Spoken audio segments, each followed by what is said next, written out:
아, 라헬이 오늘 주인공입니다. 라헬은 어떤 여인이었느냐 하면 야곱의 아내였습니다. 이 야곱이 라헬을 만나게 된 동기가 있습니다. 야곱이 형 에서의 장자의 명분과 장자의 복을 뺐습니다. 그것 때문에 형 에서가 그를 죽이려고 하니까 이 리브가가 어찌 한날에 두 아들을 이루리요 하고, 그 두 아들을 잃는 이유는 하나는 맞아 죽고 하나는 살인자로 그가 범죄자가 돼서 죽을 위험이 있으니까 둘을 떼어놓는 방법을 생각한 게 그 야곱을 외삼촌 라반의 집으로 보내자는 그런 생각을 합니다. 근데 이 외삼촌 라반의 집에 보내는 의도가 하나 더 있었는데, 이 동방 사람들, 그러니까 동쪽이 지금 하란이 그쪽에서 보게 되면 수직선에서 보면 동쪽으로 속합니다. 그러니까 그쪽으로 가서 아내를 택하라. 그래서 며느리를 얻는 것 두 가지 목적으로, 하나는 자식을 살리려는 목적이고 하나는 며느리를 얻고자 하는 목적으로 그들을 보냅니다. 그래서 창세기 29장 1절에 보면 야곱이 길을 떠나 동방 사람의 땅에 이르렀는데 가서 보니까 우물에서 우물을 만나게 됩니다. 근데 우물은 사람들이 오는 곳이잖아요. 짐승들도 물도 먹이고 가는 곳인데, 그곳에서 야곱이 물도 먹고 아마도 쉬고 있었던 것 같아요. 그랬더니 사람들이 오는 거예요. 그러니까 형제들 어디서 오시는 중이요? 이렇게 물었더니 우리는 하란에서 왔다고 이렇게 얘기를 합니다. 하란에서 왔다. 이 지도를 보면은요, 여기 지도를 좀 봐야 본문에 이해가 됩니다. 여기가 이스라엘 야곱이 살던 곳입니다. 그런데 여기 갈대아 우루, 여기가 아브라함이 살던 곳입니다. 성경을 보면 아브라함이 이 아버지 데라와 함께 조카 롯과 와서 여기서 살게 됩니다. 근데 여기서 아버지 데라가 죽으니까 롯을 데리고 가나안 지경으로 오게 되는 거죠. 근데 성경을 보면 하란에 이 라반이 와 있었다고 이렇게 얘기를 합니다. 어떤 사람들은 그게 아브라함이 데리고 나왔다, 처음에 나올 때 하란을 데리고 나왔다고 그러는데, 그거는 제가 이렇게 성경 찾아보니까 아니에요. 그 하란에서 데리고 나온 게 아니고, 거기 이제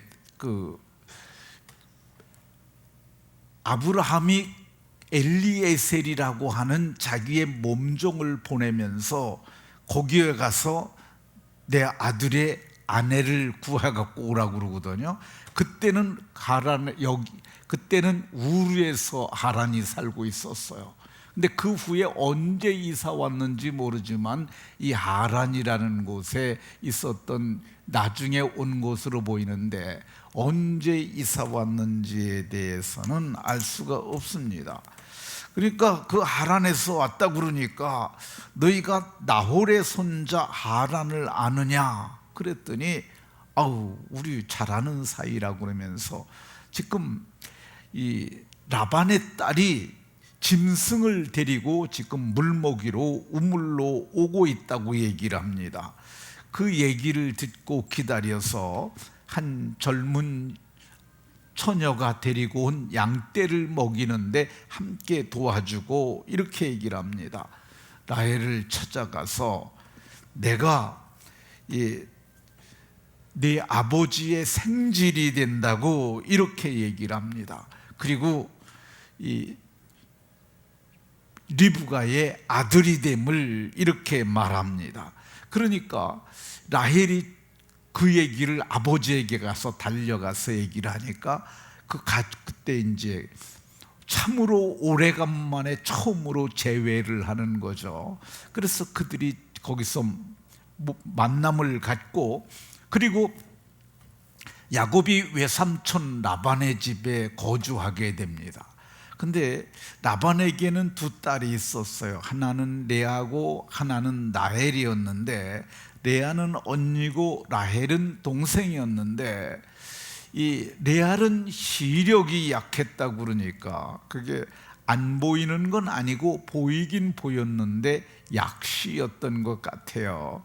근데 눈이 이렇게 잘 안 보이면, 이게 눈이 안 보이니까 약간 이렇게 볼 때 눈이 좀 이렇게 찌그러지게 됩니다. 그러다 보니까 표정이 좀 그렇고, 그래서 레아보다는 라헬이 곱고 아리따웠던 것 같습니다.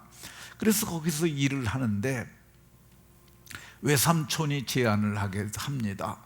네가 어떻게, 아무리 조카이긴 하지만은 어떻게 네가 공으로 일하겠느냐, 내가 너한테 삭슬 주겠다 그랬더니 그가 제안을 합니다.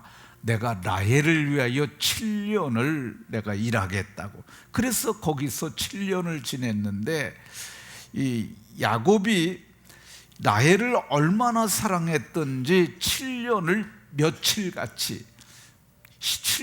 며칠같이 지냈다고 이렇게 얘기를 합니다. 그리고 혼인을 하게 되는데 7년이 끝나는 날 첫째 밤에 동침하고 보니까 라헬이 아니라 레아였어요. 그래서 외삼촌 어떻게 이럴 수 있습니까? 그랬더니 형을 먼저 보내는 것이지 동생을 먼저 보내는 법은 없다. 그러니까 일주일 후에 또 라헬을 내게 줄 테니까 7년을 섬겨라. 그래서 14년의 기간을 머슴을 살게 되는데, 이 성경을 보게 되면 이 레아는 혼인을 하자마자 아기를 가진 것 같아요. 그래서 레아가 사랑받지 못함을 보시고 그의 태를 여셨는데, 라헬은 자녀를 하나님이 허락하지 않으셨어요. 이때부터 라헬의 기도가 시작되었던 것으로 보여집니다. 이 레아가 얼마나 자녀를 잘 낳느냐 하면, 루벤 낳고 시몬 낳고 레위 낳고 유다 낳고, 이거를 연년생으로 난 것 같아요. 이 1년에 한 명도, 그러니까 굉장히 낳고 이렇게 난 거예요. 그러니까 이 넷을 낳는 데까지 약 3만 4년이 되기 전에 넷을 낳으니까 이 라헬이 너무너무 마음이 상한 거예요. 그래가지고 남편에게 찾아가서 얘기를 합니다. 내게 자식을 낳게 하라. 그렇지 않으면 내가 죽겠다고. 여기서 죽겠다고 그러는 건 스스로 목숨을 끊겠다는 거예요. 굉장히 이 라헬로서는 이 시기심도 있었고, 또 이거는 여인으로서 수치라고 당시에는 여겼기 때문에 절박함과 안타까움으로 그렇게 말하는 거죠. 근데 야곱이 얘기를 합니다. 그대를 임신하게 못하시는 이는 하나님이시지, 내가 어떻게 하나님이냐, 내가 너를 어떻게 임신하게 하겠느냐. 보면은 이 레아는 라헬과 야곱은 거의 매일 밤 같이 잤던 것 같아요. 근데 어쩌다 한번 동침을 해도 레아는 그냥 아기를 쑥쑥 낳는데, 라헬은 같이 사는데도 아기를 못 낳으니까 그거는 내가 할 수 있는 일이 아니라고 이렇게 얘기를 합니다. 그러니까 라헬이 제안을 해요. 그러면은 내 몸종 비라가 있으니 비라하고 동침을 해서 애를 낳아라. 그러면은 종이 내 거니까, 그 종이 난 애도 내 거니까 내가 비라를 통해서 자녀를 얻겠다고 그랬는데, 그리고 비라를 통하여 단을 낳고 납달리를 얻습니다. 그래서 두 아들을 얻어요. 근데 자기가 레아가 아기를 못 낳는 거, 자기가 이게 태가 성태치 못하게 되는 걸 깨닫고 그가 실바라고 자기의 몸종을 또 야곱에게 줍니다. 네가 동침해서 너도 아기를 낳아. 그래 갖고 두 아들을 낳았는데 갓과 아셀이라는 아이를 낳았어요. 근데 또 주께서 이 레아의 태를 열으셔 갖고 두 자녀를 낳았는데 그게 하나는 이사가리요 하나는 스불론이라고 하는 자녀를 얻었습니다. 너무 복잡하게 많이 얘기를 해갖고 잘 계산이 안 되시죠? 지금까지 낳은 아들이 몇 명인지 아세요? 10명입니다. 10명. 근데 10명을 낳는데 그때가 몇 년쯤 됐느냐? 한 6년 됐어요. 그러니까 혼인을 하고 77살에 어디를 가느냐면 야곱이 하란에 도착하고 그리고 84살에 결혼을 해가지고 지금 90살이 됐는데 그때 90살에 자녀를 10명을 얻은 거예요. 근데 그제서야 하나님께서 6년이 지나니까 이 라헬을 생각하시고 이 라헬을 생각했다고 그러는데, 네, 하나님이 그의 소원을 들으시고 그의 태를 여셨으므로, 그러니까 라헬이 이 6년을 자녀를 못 낳고 종들하고 여자가 4명인데 3명은 낳는데 자기만 못 낳으니까 얼마나 절박하게 하나님께 소원을 아뢰겠어요. 여기는 그냥 소원이라고 얘기를 하는데 개역개정에서는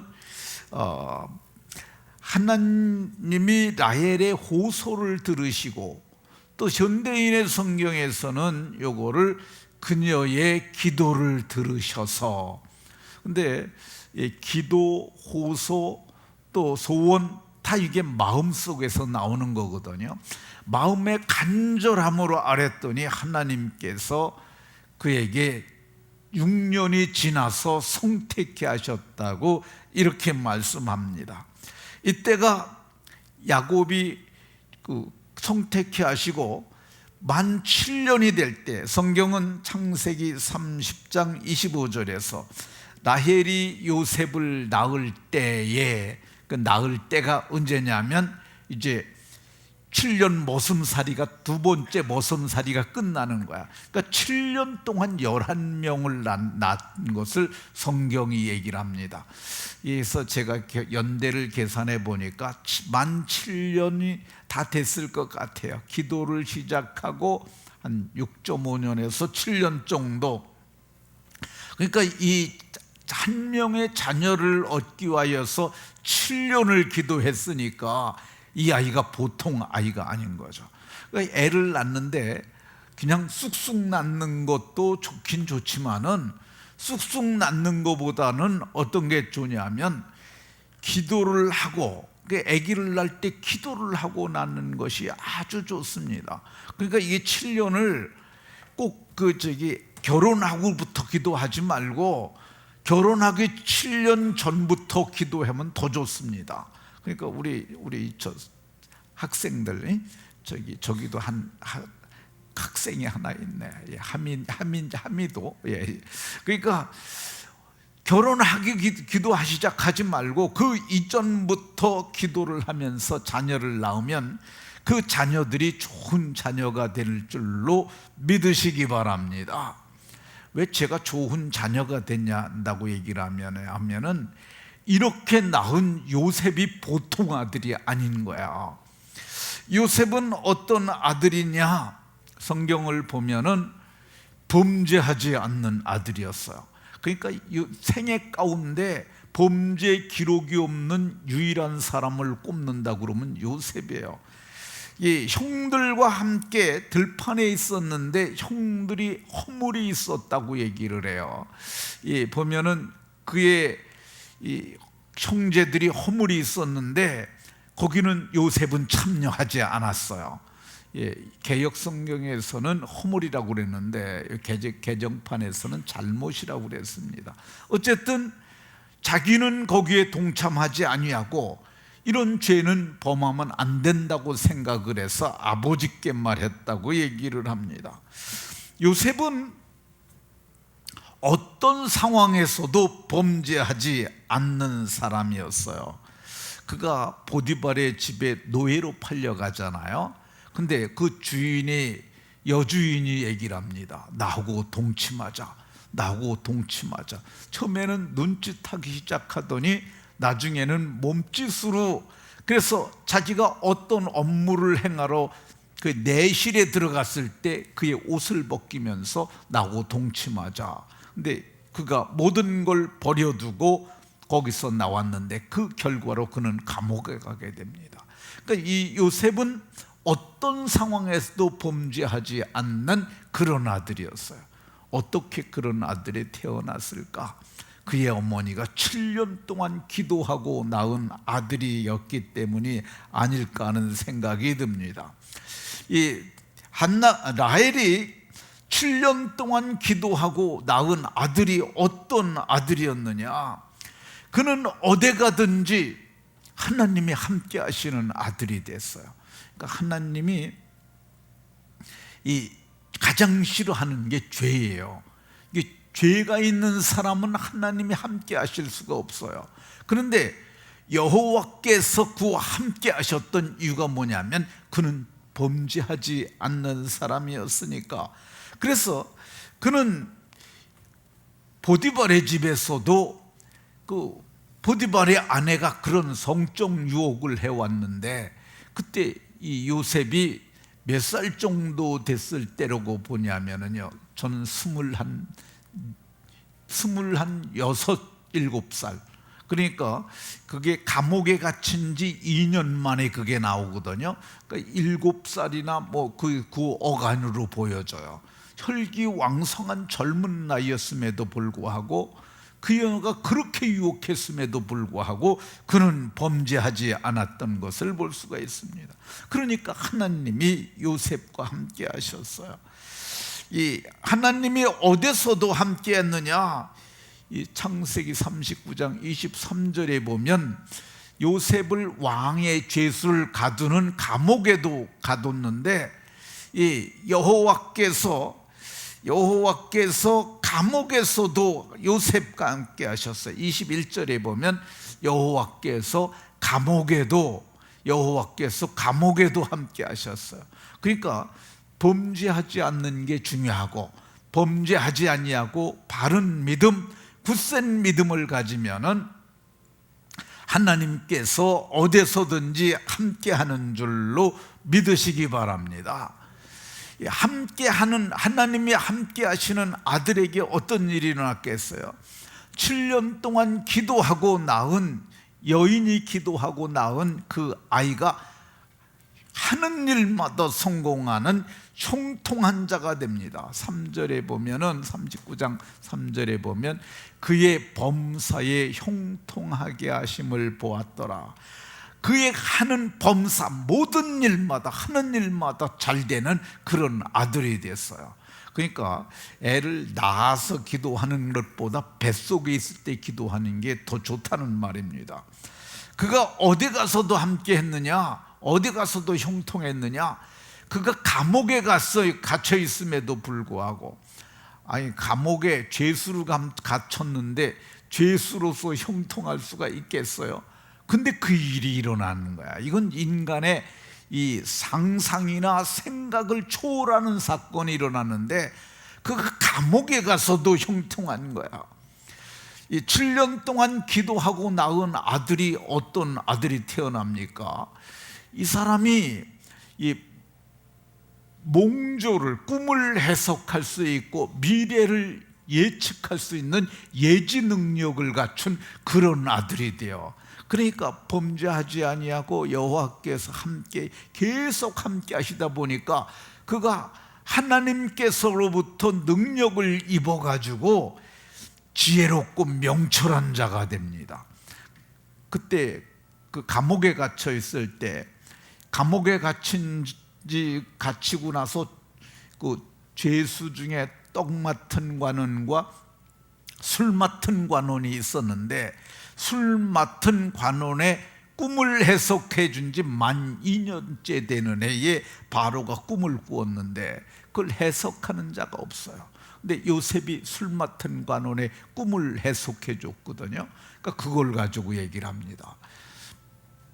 내가 감옥에 갇혔을 때 거기에 있는 히브리 사람 하나가 나를 갖다가 꿈을 해석해 줬는데 그대로 됐습니다. 그러면서 그를 불러서 물어보시죠.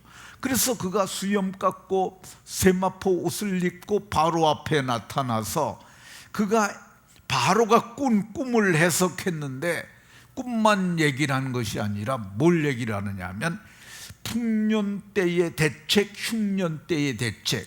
그러니까 애굽의 경제 부흥 7년 2차년 계획을 발표를 합니다. 거기서.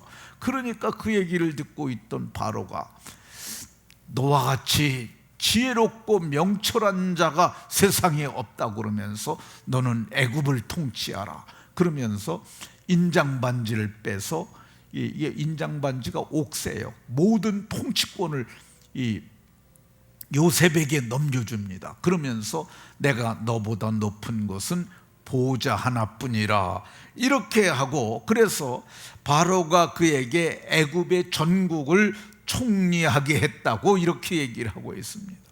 그러니까 이게 하나님 앞에 기도하고 낳은 아들이 애굽의 경영자가 되게 했고요. 그리고 지금까지의 경우보다 더 중요한 게 있는데, 이렇게 기도하고 낳은 아들이 뭐가 되느냐, 자기의 형들이 온 가나안 지경까지 다 흉년이 들었으니까 먹을 것을 구하러 왔는데 아버지도 오라고 그러고 형제들도 오라고 그러고, 그들이 애굽파가 되면 안 되니까 고센이라는 구별된 땅에 거기에 거주하라고 얘기를 하고. 그러니까 요셉은 하나님의, 좀 이거 어려운 표현인데, 구원 경륜을 다 꿰고 있었던 사람이에요. 그러니까 얼마나 이게 대단한 사람입니까?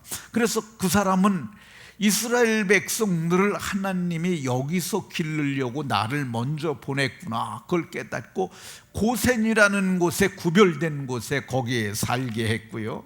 그리고 아버지가 죽으면서 얘기를 합니다. 네 손을 내 환도뼈 밑에 넣어라. 그리고 맹세하라 그러고, 내가 죽거들랑 내 아버지 할아버지가 계신 막벨라 굴에다 나를 장사하라 그러는데, 그 뜻을 요셉이 이해를 했어요. 그게 뭐냐면 출애굽을 하는 거야. 출애굽 훈련을 하는 거야, 한번. 그래서 그 출애굽 훈련을 하고 마지막에는 그 7년 동안 기도하고 나온 그 아들이 무슨 일을 하느냐, 이제 형제들을 마놓고 얘기를 합니다. 당신들 두려워하지 마소서, 내가 당신들의 자녀를 다 기를 것이라고 그렇게 얘기를 하고, 내가 죽거들랑 내 해골을 메고 올라가라 얘기를 하고 나를 장사하지 말라고 그럽니다. 그럼 뭐 하는 거야? 입관만 하는 거야.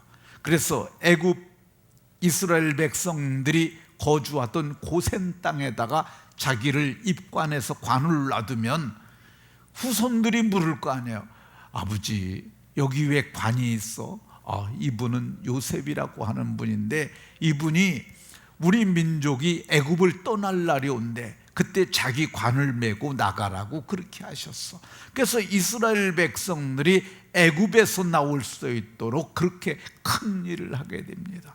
그러니까 우리가 자녀를 낳을 때 어떻게 낳아야겠습니까? 우리의 자녀들이 하나님 앞에서 잘되고 복된 자녀들이 되게 하려면은 미리미리 기도를 하는 거야. 그러니까 지금 처녀 때 그 자녀를 위해서 기도하면은, 정말 결혼하고 아기를 낳으면 그 자녀들이 내게도 복이 되고 그 아들도 복이 되고 또 이 나라도 복이 되고 모든 사람에게 복이 될 겁니다. 근데 여러분들이 이제 가임기가 다 끝난 분들이 거의 다잖아요. 여러분들은 애를 낳게 해달라고 기도할 수 없으니까 손자녀를 위해서 기도하십시오. 그래서 그리고 태신자를 위해서 기도해서 자녀를 낳아서 잘 기르는 복된 영아부 되시기를 예수 그리스도의 이름으로 축원합니다.